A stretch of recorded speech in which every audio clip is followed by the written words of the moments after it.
Baik, selamat pagi. Perkenalkan, nama saya Yuliana Rosita Nenbeni dengan NPM 33190002. Saya adalah mahasiswa dari Universitas Timur, Fakultas Ilmu Pendidikan, Program Studi Pendidikan Biologi, semester 4A. Baik, di sini saya akan menjelaskan atau merangkum sebuah materi dari bidang studi telaah kurikulum biologi SMA. Baik, yang pertama adalah kurikulum berbasis kompetensi atau KBK. Nah, KBK adalah seperangkat rencana dan pengaturan tentang kompetensi dan hasil belajar yang harus dicapai siswa, penilaian kegiatan belajar mengajar, dan pemberdayaan sumber daya pendidikan dalam pengembangan kurikulum sekolah. KBK juga merupakan pendekatan dalam pengembangan kurikulum yang berfokus pada kompetensi, berorientasi pada dampak yang diharapkan terjadi pada siswa yang dicapainya melalui pengalaman belajarnya. Kompetensi dalam kurikulum berbasis kompetensi merupakan pernyataan apa yang diharapkan dapat diketahui, disikapi, atau dilakukan siswa, dan sekaligus menggambarkan kemajuan siswa yang dicapai secara bertahap dan berkelanjutan untuk menjadi kompeten. Komponen-komponen kurikulum berbasis kompetensi atau KBK. Di sini KBK mempunyai 4 komponen, yaitu yang pertama, kurikulum dan hasil belajar, yang kedua, penilaian berbasis kelas, yang ketiga, kegiatan belajar mengajar, yaitu memuat gagasan kompetensi yang ditetapkan serta gagasan-gagasan pedagogis dan andragogis agar pokok tentang pembelajaran dan pengajaran untuk mencapai tidak mekanistik. Yang keempat adalah pengelolaan KBK berbasis sekolah. Pengelolaan kurikulum berbasis sekolah memuat berbagai pola pemberdayaan tenaga kependidikan dan sumber daya lain untuk meningkatkan hasil belajar. Yang berikut pengembangan KBK. Pengembangan KBK yang pertama adalah tingkat pengembangan kurikulum, di mana pengembangan KBK seperti pengembangan kurikulum pada umumnya dari beberapa tingkat, yaitu yang pertama tingkat nasional, tingkat lembaga, tingkat bidang studi, dan tingkat satuan bahasan atau modul. Yang kedua adalah prinsip-prinsip pengembangan KBK. Nah, di dalam prinsip-prinsip pengembangan KBK terdiri dari yang pertama, keimanan, nilai-nilai, dan budi pekerti luhur. Yang kedua adalah penguatan integritas nasional. Yang ketiga adalah keseimbangan etika, logika, estetika, dan kinestika. Yang keempat adalah kesamaan memperoleh kesempatan. Yang kelima adalah abad pengetahuan dan teknologi informasi. Yang keenam adalah pengembangan keterampilan untuk hidup. Yang ketujuh adalah belajar sepanjang hayat. Yang kedelapan adalah berpusat pada anak dengan penilaian yang berkelanjutan dan komprehensif. Yang kesembilan adalah pendekatan menyeluruh dan kemitraan. Yang berikut adalah perbedaan KBK dengan kurikulum sebelumnya. Secara konseptual, yang membedakan kurikulum 2004 atau KBK dengan kurikulum sebelumnya atau kurikulum 1994 adalah sebagai berikut. Yang pertama, kurikulum 1994 berbasis isi atau materi, sedangkan KBK berbasis pada kompetensi. Yang kedua, kurikulum 1994 menekankan pada ketuntasan materi, sedangkan dalam KBK lebih menekankan pada pencapaian kompetensi. Yang ketiga adalah kurikulum 1994. Pada prakteknya lebih memperhatikan aspek kognisi dibandingkan aspek afeksi dan psikomotorik, sedangkan pada KBK memperhatikan perimbangan antara aspek kognisi dan psikomotorik. Yang keempat, pada kurikulum 1994, pengembangan kurikulum bersifat sentralisasi, sedangkan pada KBK bersifat desentralisasi. Yang kelima, pada kurikulum 1994, kurikulum bidang studi berisi daftar materi yang diajarkan berupa daftar topik yang harus dikuasai siswa, sedangkan pada KBK, kurikulum bidang studi berisi daftar kompetensi standar atau standar minimal yang harus dikuasai siswa. Yang berikut adalah implementasi kurikulum berbasis kompetensi. Implementasi KBK dapat didefinisikan sebagai suatu proses penerapan ide, konsep, dan kebijakan kurikulum atau kurikulum potensial dalam suatu aktivitas pembelajaran sehingga peserta didik menguasai seperangkat kompetensi tertentu sebagai hasil interaksi dengan lingkungan. Implementasi KBK mencakup 3 kegiatan pokok, yaitu yang pertama, pengembangan program, kedua, pelaksanaan pembelajaran, dan yang ketiga, evaluasi. Yang pertama, pengembangan program. Pengembangan program KBK mencakup pengembangan program tahunan, program semester, program modul atau pokok bahasan, program mingguan dan harian, program pengayaan dan remedial, serta program bimbingan dan konseling. Langkah-langkah penyusunan persiapan mengajar, yaitu yang pertama, mengidentifikasi dan mengelompokkan kompetensi yang ingin dicapai setelah proses pembelajaran. Kompetensi yang dikembangkan harus mengandung muatan yang menjadi materi standar. Yang kedua, mengembangkan materi standar. Dalam mengembangkan materi standar, guru harus dapat memilih dan mengembangkan materi standar sesuai dengan kebutuhan dan perkembangan zaman serta minat, kemampuan, dan perkembangan peserta didik. Yang ketiga, menentukan metode, dan yang keempat, perencanaan penilaian. Yang kedua adalah pelaksanaan kegiatan pembelajaran.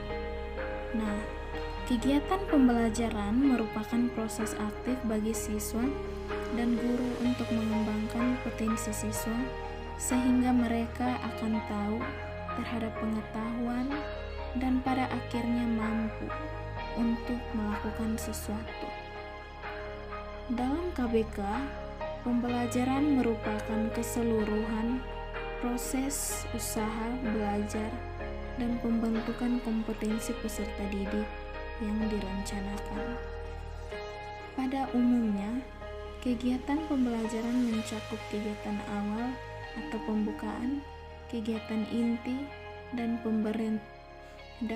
pembentukan kompetensi, dan kegiatan akhir atau penutup.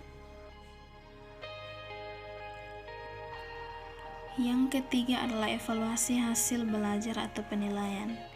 Evaluasi merupakan sebuah proses pengumpulan data yang dilakukan secara terus-menerus untuk menentukan sejauh mana, dalam hal apa, dan bagaimana tujuan pendidikan sudah tercapai sehingga dapat digunakan sebagai dasar pengambilan keputusan untuk kemajuan pembelajaran. Sistem penilaian ini dapat berfungsi untuk mengetahui kemajuan belajar siswa, mendiagnosis kesulitan belajar, memberikan umpan balik, melakukan perbaikan, memotivasi guru agar mengajar lebih baik, dan memotivasi siswa agar belajar lebih baik. Yang berikut adalah kurikulum tingkat satuan pendidikan atau KTSP.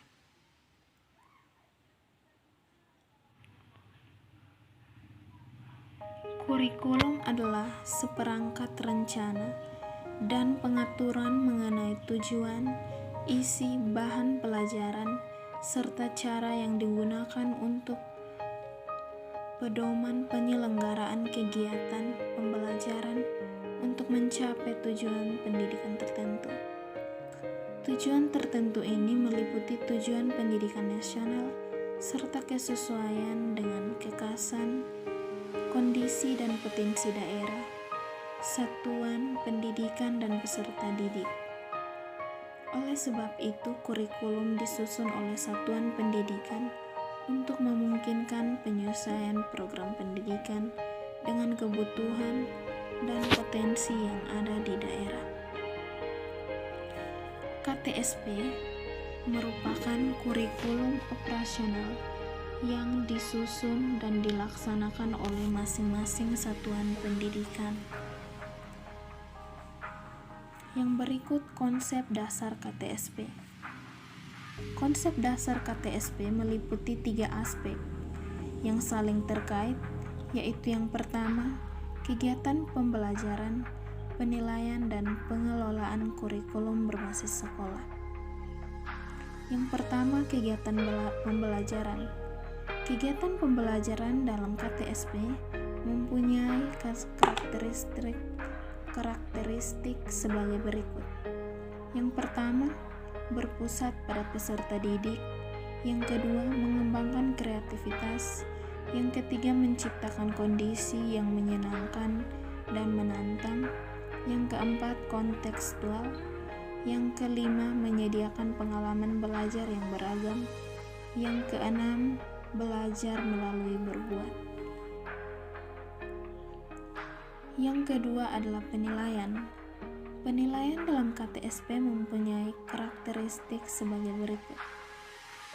Yang pertama, dilakukan oleh guru untuk mengetahui tingkat penguasaan kompetensi yang ditetapkan, bersifat internal, bagian dari pembelajaran, dan sebagai bahan untuk peningkatan mutu hasil belajar.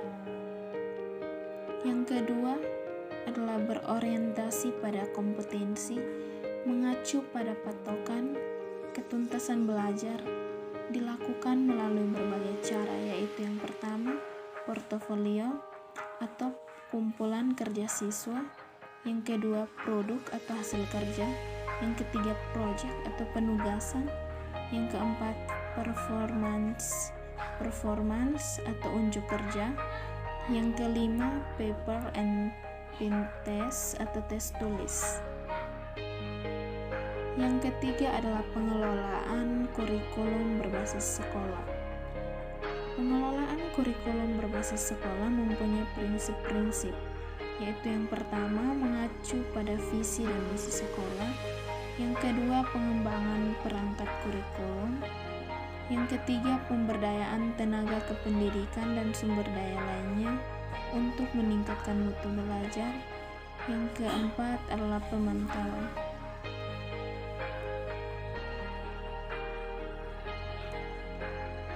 Yang berikut adalah silabus. Silabus adalah rencana pembelajaran pada suatu dan atau kelompok mata pelajaran atau tema tertentu yang mencakup standar kompetensi, kompetensi dasar, materi pokok atau pembelajaran, kegiatan pembelajaran, indikator pencapaian kompetensi untuk penilaian, alokasi waktu dan sumber belajar. Yang berikut, RPP atau Rencana Pelaksanaan Pembelajaran. RPP adalah rencana yang menggambarkan prosedur dan pengorganisasian pembelajaran untuk mencapai satu kompetensi dasar yang ditetapkan dalam standar isi dan telah dijabarkan dalam silabus. Lingkup RPP paling luas mencakup satu kompetensi dasar yang terdiri atas satu atau beberapa indikator dan satu kali pertemuan atau lebih. Perencanaan merupakan langkah yang sangat penting sebelum pelaksanaan kegiatan. Kegiatan belajar mengajar atau KBM membutuhkan perencanaan yang matang agar berjalan secara efektif. Perencanaan KBM dituangkan ke dalam rencana pelaksanaan pembelajaran atau RPP atau beberapa istilah lain seperti desain pembelajaran dan skenario pembelajaran.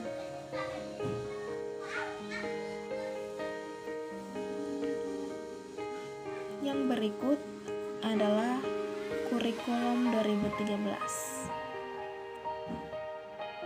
Dalam kurikulum 2013 mempunyai komponen silabus, yaitu silabus merupakan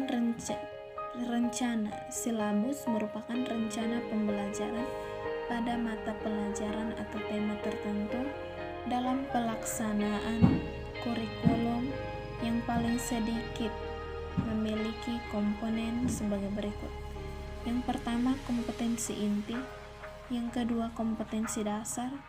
Yang ketiga, materi pembelajaran atau materi pokok. Yang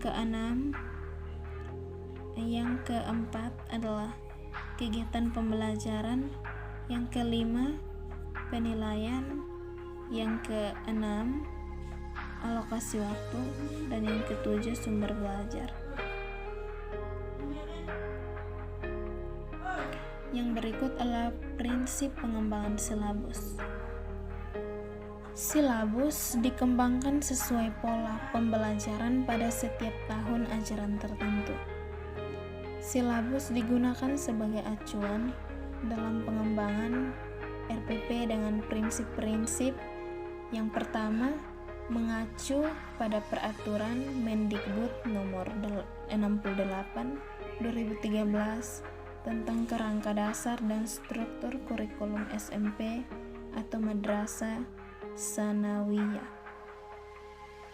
Yang kedua, mengacu pada peraturan Mendikbud nomor 65 2013 tentang standar proses pendidikan dasar dan menengah. Yang ketiga, memperhatikan perkembangan ipteks yang mutakhir. Yang keempat, aktual dan kontekstual. Yang kelima, fleksibel. Yang keenam, menyeluruh. Dan yang ketujuh, mencakup pengembangan kompetensi peserta didik secara menyeluruh dalam ranah kompetensi, pengetahuan, sikap, dan keterampilan. Yang kedelapan, memberi rujukan dan ruang yang lebih luas kepada penulis buku teks dan buku panduan guru. Yang kesembilan, memberi rujukan ruang yang lebih luas kepada guru untuk menyusun perencanaan pengajaran.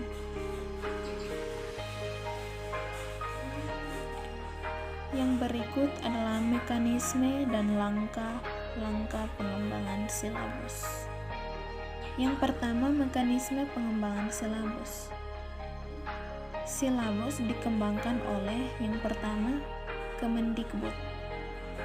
Silabus untuk SMP atau madrasah sanawiyah yang dikembangkan oleh Kemendikbud yaitu silabus mata pelajaran kelompok A dan kelompok B yang bersifat nasional. Yang kedua, Dinas Pendidikan. Dalam Dinas Pendidikan, silabus yang dikembangkan pada tingkat daerah yaitu silabus sejumlah bahan kajian dan pelajaran atau mata pelajaran muatan lokal yang ditentukan oleh daerah yang bersangkutan. Yang kedua, silabus muatan lokal yang berlaku untuk seluruh wilayah provinsi ditetapkan oleh Dinas Pendidikan Provinsi. Yang ketiga, silabus muatan lokal yang berlaku untuk seluruh wilayah kabupaten atau kota ditetapkan oleh Dinas Pendidikan Kabupaten atau Kota. Yang berikut adalah langkah-langkah pengembangan silabus. Yang pertama, mengkaji kompetensi inti dan kompetensi dasar. Di dalam mengkaji kompetensi inti dan kompetensi dasar, mempunyai langkah-langkah sebagai berikut. Yang pertama, urutan berdasarkan hierarki konsep disiplin ilmu dan tingkat kesulitan materi tidak harus selalu sesuai dengan urutan yang ada di SI. Yang kedua, keterkaitan antara kompetensi inti dan kompetensi dasar dalam mata pelajaran. Yang ketiga, keterkaitan antara kompetensi inti dan kompetensi dasar antar mata pelajaran. Langkah-langkah yang kedua adalah mengidentifikasi mata pelajaran atau materi pokok yang menunjang pencapaian kompetensi dasar dengan mempertimbangkan yang pertama, potensi peserta didik, yang kedua, relevansi dengan karakteristik daerah, yang ketiga, tingkat perkembangan fisik, intelektual, emosional, sosial, dan spiritual peserta didik. Yang keempat, kebermanfaatan bagi peserta didik. Yang kelima, struktur kurikulum. Yang keenam, aktualitas dan kedalaman dan keluasan materi pembelajaran.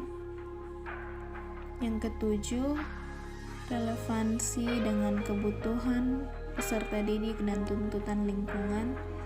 Yang kedelapan, alokasi waktu. Langkah-langkah yang ketiga adalah mengembangkan kegiatan pembelajaran. Yang pertama, kegiatan pembelajaran disusun untuk memberikan bantuan kepada para pendidik, khususnya guru, agar dapat melaksanakan proses pembelajaran secara profesional. Yang kedua, kegiatan pembelajaran memuat rangkaian kegiatan yang harus dilakukan oleh peserta didik secara berurutan untuk mencapai kompetensi dasar. Yang ketiga, penentuan urutan kegiatan pembelajaran harus sesuai dengan hierarki konsep materi pembelajaran. Yang keempat, rumusan pernyataan dalam kegiatan pembelajaran minimal mengandung 2 unsur dan ciri yang mencerminkan pengelolaan pengalaman belajar peserta didik, yaitu kegiatan peserta didik dan materi. Langkah-langkah yang keempat adalah penentuan jenis penilaian. Penentuan jenis penilaian terdiri atas yang pertama, penilaian diarahkan untuk mengukur pencapaian kompetensi. Yang kedua, penilaian menggunakan acuan kriteria, yaitu berdasarkan apa yang bisa dilakukan peserta didik setelah mengikuti proses pembelajaran dan bukan untuk menentukan posisi seseorang terhadap kelompoknya. Yang ketiga, hasil penilaian dianalisis untuk menentukan tidak lanjut berupa perbaikan proses pembelajaran berikutnya, program remedi bagi peserta didik yang telah memenuhi kriteria ketuntasan. Yang keempat, sistem penilaian harus disesuaikan dengan pengalaman belajar yang ditempuh dalam proses pembelajaran. Yang kelima, menentukan alokasi waktu. Alokasi waktu yang dicantumkan dalam silabus merupakan perkiraan waktu rata untuk menguasai kompetensi dasar yang dibutuhkan oleh peserta didik yang beragam. Langkah-langkah yang keenam adalah menentukan sumber belajar. Penentuan sumber belajar didasarkan pada standar kompetensi dan kompetensi dasar serta materi pokok atau pembelajaran, kegiatan pembelajaran, dan indikator pencapaian kompetensi. Yang berikut adalah pengembangan silabus. Yang pertama, pengembangan silabus pada tingkat Kemendikbud dilakukan oleh Badan Penelitian dan Pengembangan. Yang kedua, pengembangan silabus muatan lokal pada tingkat daerah dilakukan oleh yang pertama, tim pengembangan kurikulum provinsi untuk wilayah provinsi. Yang kedua, tim pengembangan kurikulum kabupaten atau kota untuk wilayah kabupaten atau kota. Ketiga adalah pengembangan silabus muatan lokal pada tingkat satuan pendidikan dilakukan oleh para guru secara mandiri atau berkelompok dalam sebuah sekolah atau madrasah atau beberapa sekolah, kelompok musyawarah bagi guru, mata pelajaran atau MGMP, atau pusat kegiatan guru atau PKG. Baik, sekian dan terima kasih untuk materinya. Selamat pagi.